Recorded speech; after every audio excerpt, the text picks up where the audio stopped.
పెద్దలు అనుభవజ్ఞులు కడియం శ్రీహరి గారు ఈరోజు ఈ కార్యక్రమానికి ముఖ్య అతిథిగా వచ్చిన మన అందరి గుండెల్లో ఉన్న మన అన్న పెద్దలు రేవంత్ రెడ్డి గారు, సహచర మంత్రివర్యులు సీతక్క గారు, కొండా సురేఖ గారు, ఎంపీలు, ఎమ్మెల్యేలు, ఎమ్మెల్సీలు, కార్పొరేషన్ చైర్మన్లు, జిల్లా కలెక్టర్లు, వివిధ హోదాల్లో ఉన్న అధికారులు, వివిధ హోదాల్లో ఉన్న పార్టీ నాయకులు, ముఖ్యంగా మండు టెండను సైతం లెక్క చేయకుండా వేలాది మందిగా ఇక్కడికి విచ్చేసిన నా కుటుంబ సభ్యులు, ప్రింట్ అండ్ ఎలక్ట్రానిక్ మీడియా మిత్రులందరికీ మనస్ఫూర్తిగా పేరు పేరున హృదయపూర్వక నమస్కారాలు, వందనాలు. చాలా సంతోషం. కడియం శ్రీహరి గారి గురించి ఎంత చెప్పినా తక్కువే. పొట్టు వదలని విక్రమార్కుళ్ళ ఈ నియోజకవర్గ అభివృద్ధి కోసం గౌరవ ముఖ్యమంత్రి గారిని మెప్పించి ఒప్పించి ఈ నియోజకవర్గం పుట్టిన తర్వాత ఎంత పెద్ద ఎత్తున సుమారు 800 కోట్లు పైచిలుకు నిధులు తెచ్చిన ఏకైక ప్రజాప్రతినిధి. తను మంత్రిగా ఉన్నప్పుడు కూడా ఈ నియోజకవర్గానికి తను ఏదైతే శాసనసభ్యుడిగా ఏ నియోజకవర్గానికి ఉన్నాడో ఆ రోజు కూడా ఇన్ని నిధులు తెచ్చుండడు. కాబట్టి మీ శాసనసభ్యుల యొక్క గొప్పతనం, పట్టుదల, ప్రజల పట్ల ఉన్న అంకిత భావం ఎలా ఉందో మీరందరూ కూడా గమనించవచ్చు. భవిష్యత్తులో ఇందిరమ్మ ప్రభుత్వం అంటేనే పేదోడి ప్రభుత్వం, పేదోళ్ల కోసం తాహతాలాడే ప్రభుత్వం, పేదోళ్ళ కష్టాలు తీర్చడం కోసం ఉన్న ప్రభుత్వం ఇందిరమ్మ ప్రభుత్వం.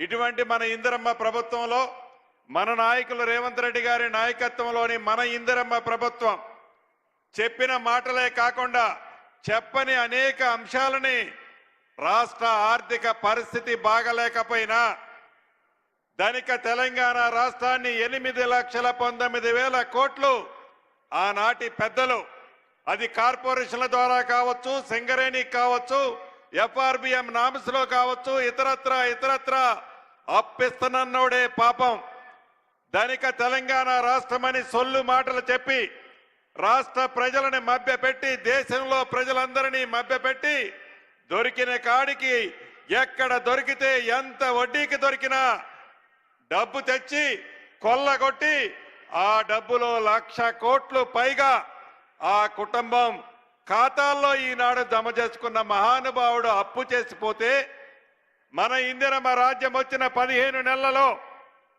1,58,000 కోట్లు అప్పు చేస్తే 1,54,000 కోట్లు అప్పుకి సంబంధించిన అసలు మిత్తి కడితే ఆ పెద్ద మనిషి అంటాడు, మీరు 15 నెలలలో 1,58,000 అప్పు చేశారు, 10 ఏళ్లలో 15 లక్షల అప్పు చేస్తారు అని అంటాడు. నువ్వు అధికారము కాంగ్రెస్ ప్రభుత్వం నుంచి నువ్వు అధికారం తీసుకున్న నాడు, రాష్ట్ర విభజన జరిగిన నాడు ధనిక తెలంగాణ రాష్ట్రంగా నువ్వు తీసుకుంటే ఏ అప్పులకి అసలు మితి నువ్వు ఆనాడు కట్టాల్సిన అవసరం రాలే. కానీ ఈనాడు ప్రతి నెల 6,500 మనం తిన్నా తినకపోయినా, మన అవసరాలు ఉన్నా లేకపోయినా అసలు మితి కడితేనే దేశంలో మన రాష్ట్రానికి గౌరవం ఉంటుంది. ఆ పరిస్థితి తీసుకొచ్చింది ఆ పెద్ద మనిషి. నిన్న మొన్న చూశారు, ఈ 15 నెలలలో అసెంబ్లీ జరిగేటప్పుడు ప్రధాన ప్రతిపక్ష నాయకుడు అని చెప్పుకుంటున్న ఆ పెద్ద మనిషి 2 సార్లు అసెంబ్లీకి వచ్చాడు. నోరు ఇప్పితే ఏ ముత్యాలు రాలతాయనో, ఆ మాట్లాడితే నిజాలు ఎక్కడ చెప్పాల్సి వస్తుందనో అసెంబ్లీకి రాడు. అసెంబ్లీకి వస్తే సమాధానము ఉండదు. ఇక వాళ్ళ తొత్తుని కౌరవ సైన్యాన్ని అసెంబ్లీకి పంపిస్తాడు. మొన్న చూశారు మీరందరూ, దళిత స్పీకర్ అని కూడా లెక్క చేయకుండా అహంకార పూరితంగా బీఆర్ఎస్ పార్టీ నాయకులకి సూచనలు ఎవరిస్తారా అంటే ఆ పెద్ద మనిషి కేసీఆర్ గారు ఇస్తాడు. ఆ సూచనల ప్రకారం అహంకార పూరితంగా దళిత స్పీకర్ అని కూడా చూడకుండా ఎలా అసభ్యంగా మాట్లాడారో తెలంగాణలోని ప్రతి బిడ్డ గమనించాడు.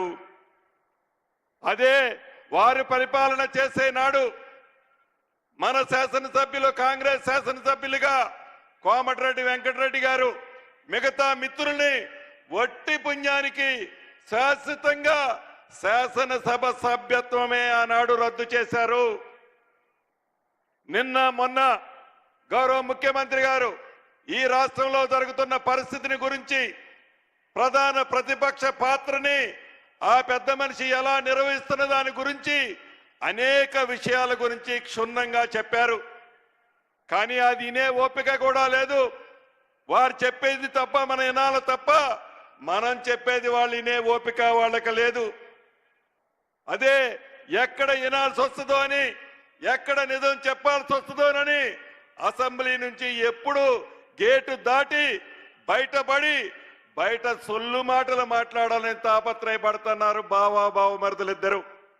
ఇది నిజం. తెలంగాణ ప్రజల ప్రతిదీ గమనిస్తున్నారు. నిజం. ఎన్నికల ముందు ఆనాటి పిసిసి అధ్యక్షులు గౌరవ ఈనాటి ముఖ్యమంత్రి రేవంత్ రెడ్డి గారు మేమందరం ధనిక తెలంగాణ రాష్ట్రమని నువ్వు చెబుతుంటే రాష్ట్ర ఖజానాలో ఎన్ని వేల కోట్లు నిధులున్నాయనో మేము అనుకున్నాం. పరిపాలనలోకి వచ్చిన తర్వాత తెలిసింది నీ అసలు భాగోతం. 8,19,000 కోట్లు అప్పు మా నెత్తిన పెట్టి సుమారు 1,00,000 కోట్లు పైగా దోచుకొని ఆ దోచుకున్న డబ్బుతో అహంకారంతో ఎర్రబీగుతూ ఇందిరమ్మ ప్రభుత్వం అని ఇందిరమ్మ ప్రభుత్వాన్ని తెలంగాణ ప్రజలు దీవిస్తే ప్రభుత్వం వచ్చిన 10 రోజుల నుంచి మిమ్మల్ని దింపుతాం వీళ్ళు వస్తున్నారు నా పార్టీలోకి, వాళ్ళు వస్తున్నారని లీకులిస్తూ డబ్బుందనే అహంకారంతో ఇందిరమ్మ ప్రభుత్వాన్ని కూలగొట్టాలని తాతాలాడుతూ అధికారం కోసం కుట్రాలు పన్నిన మీరు ఈనాడు నిత్యము ప్రజల మధ్యనే ఉంటూ ప్రజల కోసం సుమారు రోజుకి 16 గంటలు కష్టపడుతున్న గౌరవ ఈ ముఖ్యమంత్రి గారిని, ఈ కేబినెట్ ని, ఈ సభ్యులని విమర్శించడమే ధ్యేయంగా పెట్టుకొని,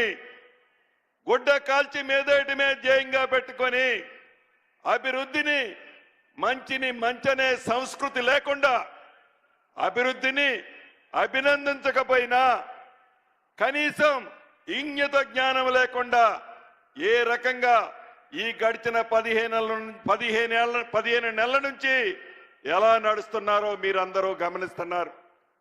2 సార్లు బుద్ధి చెప్పారు, అసెంబ్లీలో చెప్పారు, పార్లమెంట్లో గౌరవ ముఖ్యమంత్రి గారు అన్నట్లు పెద్ద గుండు సున్నా ఇచ్చారు. అయినా సిగ్గురాల. అయినా 2 సార్లు కర్రు కాల్చి ఓతబెట్టినా ఇంకా జ్ఞానం రాల.